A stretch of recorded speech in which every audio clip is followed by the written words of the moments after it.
Hello, അസ്സലാമു അലൈക്കും. ഇന്നിപ്പോൾ പുട്ടെല്ലാം കണ്ടപ്പോൾ നിങ്ങൾ വിചാരിക്കുന്നുണ്ടാവും രാവിലത്തെ ബ്രേക്ക്ഫാസ്റ്റ് ആയിരിക്കും അല്ലെങ്കിൽ ഡിന്നർ ആയിരിക്കും. ഇതൊന്നുമല്ല, ഇത് നട്ടുച്ചയാണ്. നമ്മളെ ഉച്ചക്കത്തെ ലഞ്ചാണിത്. പുട്ടും നല്ല അടിപൊളി വറുത്തരച്ച കടലക്കറിയും. അപ്പോൾ ഇന്ന് കടലക്കറിൻ്റെ റെസിപ്പിയാണ് കാണിക്കാൻ പോകുന്നത്.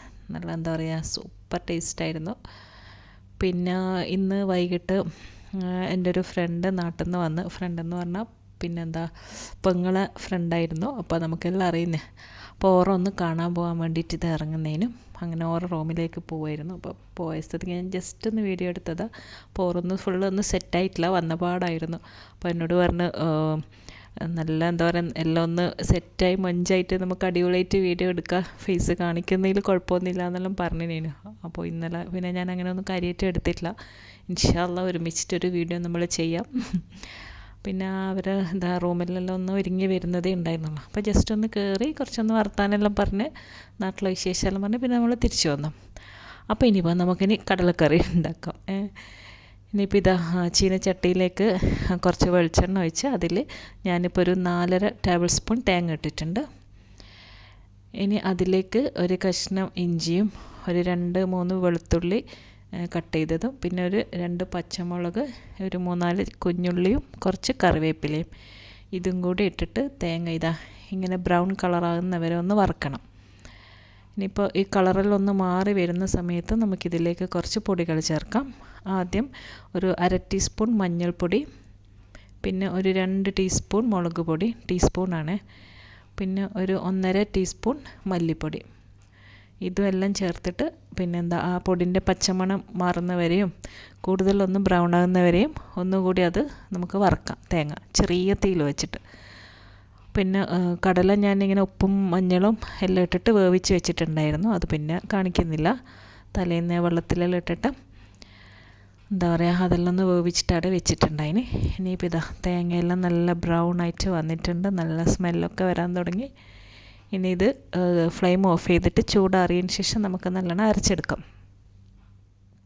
ഇനിയിപ്പോൾ ഇതാ വേറൊരു പാനിലോട്ട് കുറച്ച് വെളിച്ചെണ്ണ ഒഴിച്ചിട്ട് ഒരു 2 ഉള്ളി കട്ട് ചെയ്തിട്ട് നമുക്കൊന്ന് വഴറ്റി കൊടുക്കാം. അതിലേക്ക് തന്നെ ഒരു മീഡിയം സൈസ് തക്കാളി കൂടി ഇടുന്നുണ്ട്. ഇനിയിപ്പോൾ ഇതാ ഇതിലേക്ക് കുറച്ച് കറിവേപ്പിലയും പിന്നെ ആവശ്യത്തിനുള്ള ഉപ്പും കൂടി ഇട്ടിട്ട് ഇത് എന്താ പറയുക ഉള്ളിയും തക്കാളിയും എല്ലാം ഒന്ന് വഴറ്റിയെടുക്കണം. പിന്നെ ഇതിൽ വേറെ ഇനിയിപ്പോൾ പൊടികളും ഒന്നും ഇടുന്നില്ലല്ലോ, നമ്മൾ തേങ്ങയിലിട്ടല്ലോ. ഇനിയിപ്പോൾ ഇത് ഉള്ളിയും തക്കാളിയും എല്ലാം ഒന്ന് കുക്കായിട്ട് വരുന്ന സമയത്ത് നമ്മൾ വേവിച്ച് വെച്ചിട്ടുള്ള കടല ഇതിലേക്ക് ഇട്ട് കൊടുക്കുക. അതിലുള്ള കുറച്ച് വെള്ളം ഉണ്ടാവും, അതും ആ വെള്ളം അടക്കം തന്നെ ഇതിലേക്ക് ഒഴിക്കുക.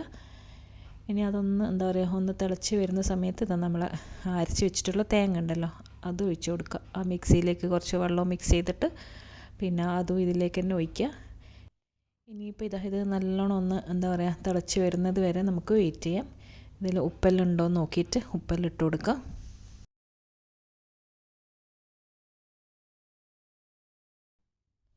ഇപ്പോൾ കറിയെല്ലാം നല്ലോണം ഒന്ന് തിളച്ചിട്ടുണ്ട്, എല്ലാം നല്ലോണം കുറുകി വന്ന് ഇനി നമുക്ക് ഫ്ലെയിം ഓഫ് ചെയ്തതിന് ശേഷം ഇതിൽ ചട്ടി അയച്ച് ഒഴിക്കാനുണ്ട്.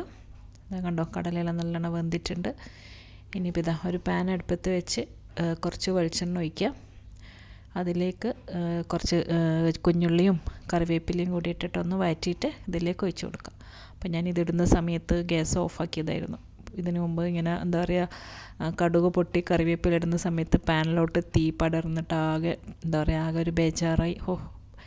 പിന്നെ അത് എന്താ അപ്പോൾ അതിന് ശേഷം ഞാൻ എപ്പോഴും ഇങ്ങനെ ഇതിടുന്ന സമയത്ത് ഫ്ലെയിം ഓഫാക്കും. എന്നിട്ട് വീണ്ടും അത് ഓണാക്കിയിട്ട് ചെറിയ തീയിൽ വെച്ചിട്ടൊന്ന് വഴറ്റി കൊടുക്കും. അപ്പോൾ ആ പേടി കൊണ്ടാണ്. ഇനിയിപ്പോൾ ഇതിലേക്ക് ഒഴിച്ച് കൊടുത്തിട്ട് എല്ലാം നല്ലോണം ഒന്ന് ഇളക്കി മിക്സ് ചെയ്ത് നമുക്കിത് കുറച്ച് നേരം അവിടെ അടച്ച് വെക്കാം. നല്ല അടിപൊളി വറുത്തരച്ച കടലക്കറി റെഡി ആയിട്ടുണ്ട്. അപ്പോൾ പുട്ടിൻ്റെ കൂടെ ഇത് നല്ല സൂപ്പറായിരിക്കും. എന്തായാലും ഉണ്ടാക്കി നോക്കാത്തവരുണ്ടെങ്കിൽ ട്രൈ ചെയ്ത് നോക്കുക. അപ്പോൾ എല്ലാവർക്കും വീഡിയോയിൽ ഇഷ്ടപ്പെട്ടു എന്ന് വിശ്വസിക്കുന്നു. അപ്പോൾ അടുത്ത നല്ലൊരു റെസിപ്പിയുമായിട്ട് ഇൻഷാ അല്ലാഹ് ഇനിയും കാണാം. അസ്സലാമു അലൈക്കും, ബൈ.